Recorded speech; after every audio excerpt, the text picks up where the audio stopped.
Seja bem-vindo à nossa segunda aula.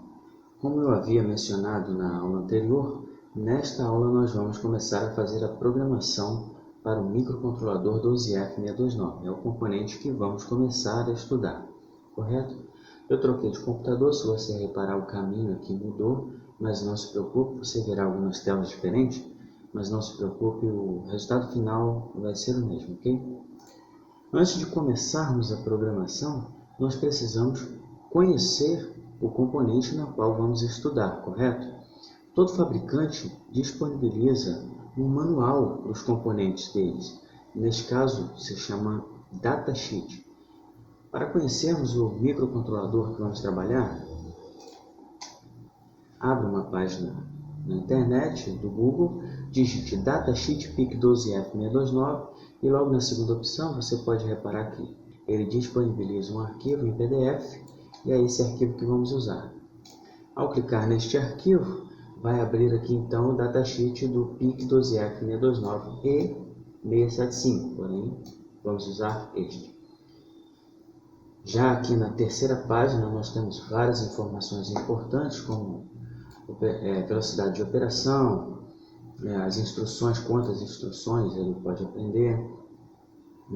Muito importante aqui, ó, a voltagem de operação deste microcontrolador, que é de 2 volts até 5.5 volts, correto? Aqui o Watchdog Time é um fusível que vamos aprender também mais adiante. Os pinos de entrada e saída. Eu vou passar bem rápido aqui nesta página para não perdermos muito tempo, mas depois sugiro que você volte e dê uma estudada aqui nesta página. Veja também que ele tem o timer dele, o timer de 16 bits, os pinos de onde vamos ligar o cristal, que vamos trabalhar com o cristal de 4 MHz. Aqui você pode ver a imagem do microcontrolador. Pino 1, 2, 3, são 8 pinos. Quando você encontrar uma seta para dentro do PIC, significa que este pino aqui ele só pode ser de entrada. 2 setas, ele pode ser configurado como entrada e saída. E nesse caso aqui, esse pino 2 e 3 é onde vamos ligar o cristal, que vamos trabalhar de 4 MHz. Eu vou mostrar ali na página 53. O MCLR, o Master Clear, vou mostrar também mais adiante. Vamos configurar ele no fusível, lá na programação. Os pinos que vamos usar, 7, 6 e 5 aqui, são os 2 relés e o botão, positivo e negativo. Então, aqui na página 53, já podemos ver as informações sobre o cristal. Vamos usar o XT, o cristal ressonador. O HS já é para altas velocidades. O XT até 4 MHz é o que vamos usar. O HS é de 4 para 5. Aqui, mais abaixo, já podemos ver o esquema de ligação do cristal. São os 2 capacitores que vamos usar, ligados ao GND, o cristal ligados aos 2 pinos, que é o 2 e o 3.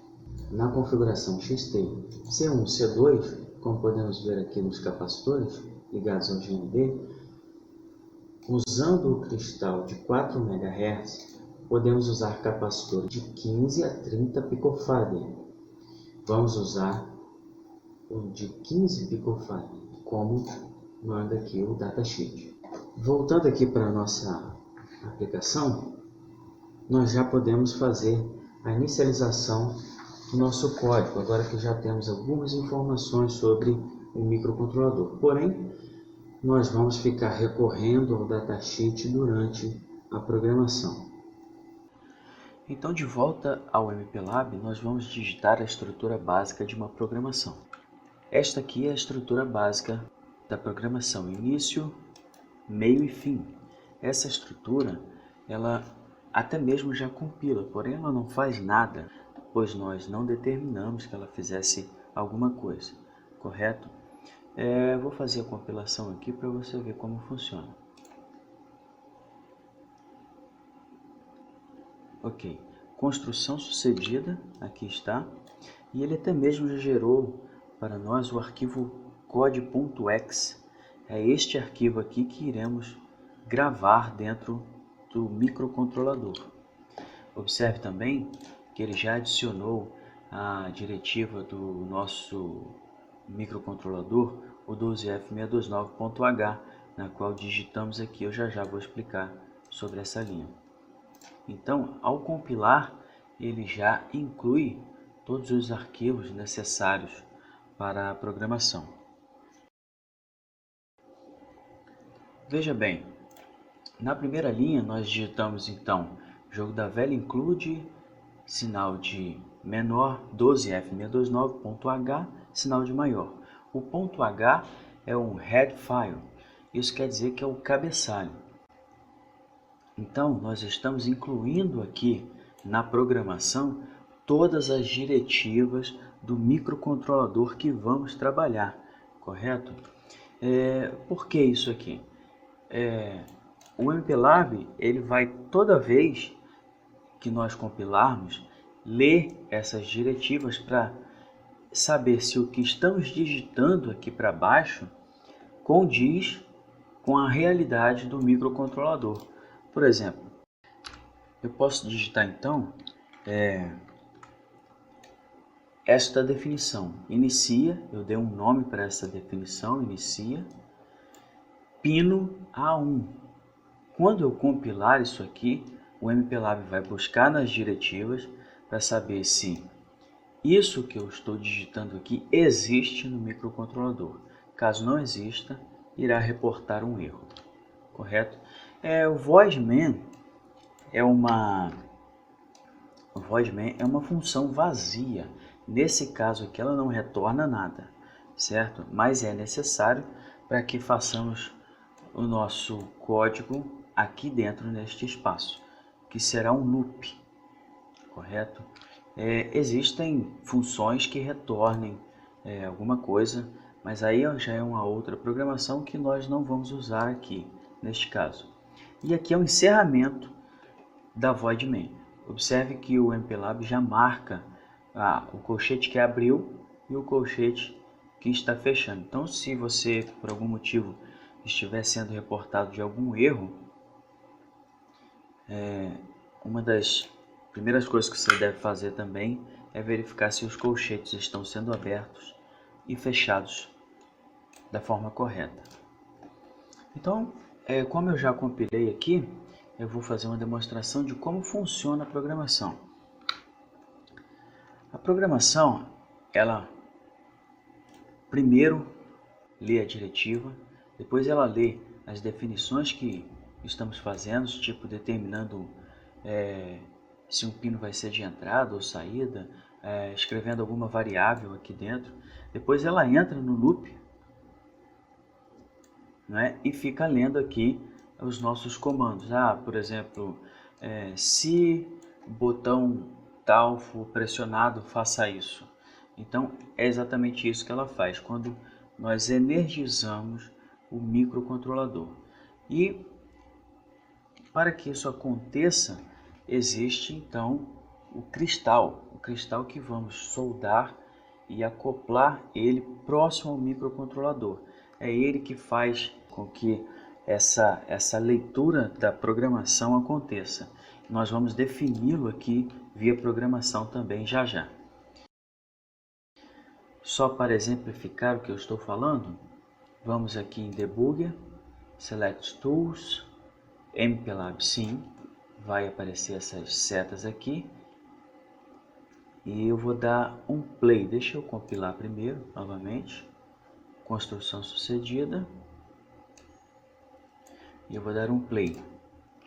Observe que a seta leu a primeira linha, a segunda e parou na última, pois nós não temos nada aqui para amarrar essa seta em um loop, indo e voltando.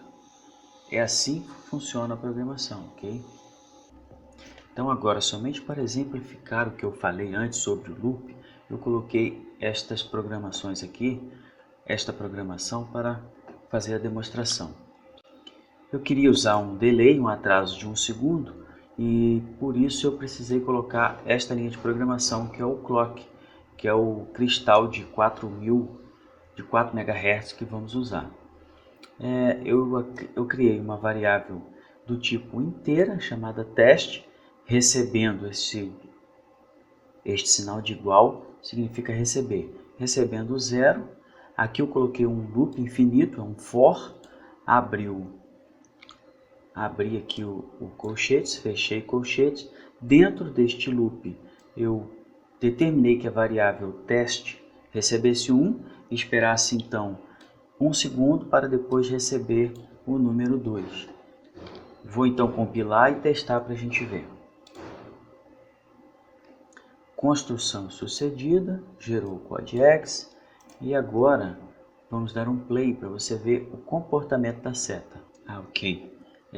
Eu não posso usar então eu vou ter que tirar aqui esse delay por enquanto e vou tirar o clock, o cristal, só para a seta ficar amarrada aqui no loop para você ver como funciona. Compilar novamente, construção sucedida e play. Veja que agora a seta não sai dali, ela fica amarrada dentro do loop. E é isso que vai acontecer com a nossa programação também. Quando energizarmos o microcontrolador, ele vai ficar fazendo esta leitura aqui dentro do void main, certo? Porque ele já carregou as variáveis, já carregou todas as diretrizes e definições que vamos fazer aqui antes do void main. Depois ele fica amarrado no loop, esperando o comando. No caso deste programa, ele vai ficar esperando o clique do botão para que o microcontrolador faça alguma ação que nós vamos determinar via programação. Podemos também vir aqui em while, deixa eu ver, while watch, adicionar aqui a variável teste e dar um play novamente. Observe que a variável teste fica mudando o valor conforme a seta se move aqui. Teste recebe 1, teste recebe 2. Está aqui. Então essa explicação somente mesmo para você entender como funciona a programação dentro do microcontrolador. Bom, então aqui nós já temos toda a programação inserida e eu vou explicar linha por linha e conforme eu for explicando você já pode ir digitando, correto? Então vamos à primeira linha, a segunda na verdade, né? A segunda linha que é a definição do cristal. Para definir o cristal você precisa digitar esta linha aqui. Jogo da velha, use delay, espaço delay, abre e fecha parênteses, clock igual a 4000, ou seja, estamos habilitando o uso do cristal de 4 MHz para o microcontrolador. A próxima linha são as definições dos fusíveis. E o que são os fusíveis? Os microcontroladores possuem regiões de memórias definidas para o uso específico, contendo bits de configuração. Esses bits determinam o funcionamento fundamental do dispositivo, como o modo do oscilador, watchdog time, modo de programação e proteção de códigos, por exemplo. Cabe ao programador saber o que ele quer da programação, como ele quer que o microcontrolador funcione, para ele determinar os fusíveis, porque você pode tanto habilitá-los como não. Veja bem, aqui é o caso do watchdog time, WDT, que eu coloquei um no na frente, ou seja, eu estou desabilitando este recurso e eu vou explicar por que eu estou desabilitando. O primeiro que eu determinei aqui então foi o XT. Se você lembra, na página 53 eu falei sobre o XT e sobre o HS, que seriam as definições dos fusíveis para o cristal. O XT ele determina que cristais até 4 MHz e o HS já era de alta velocidade, é de alta velocidade, que seria para cristais acima de 4 MHz. Vamos agora aqui no watchdog time. O que é um watchdog time? Um temporizador cão de guarda contra travamentos de programa.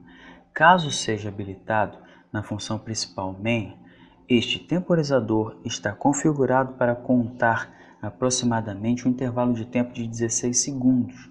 Ao final deste intervalo, Se a flag limpa o watchdog timer não for zerada, ele provoca um reset do microcontrolador e, consequentemente, a reinicialização do programa.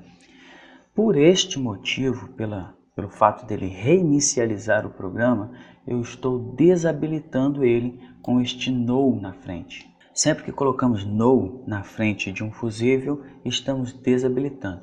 Não queremos aqui que ele reinicie o programa. Como eu falei, cabe ao programador verificar que tipo de fusível ele quer. No nosso caso, nós não podemos fazer um reset ou um reset na programação. Imagine que a pessoa esteja andando de moto, esteja a uma velocidade até considerável e de repente ele causa uma reinicialização e, é claro, o condutor não vai saber que isso aconteceu e de repente a moto é cortada e começa a buzinar. Então não queremos que isso aconteça, por isso estamos desabilitando o No Watchdog Time. E o próximo é o MCLR, que é o Master Clear.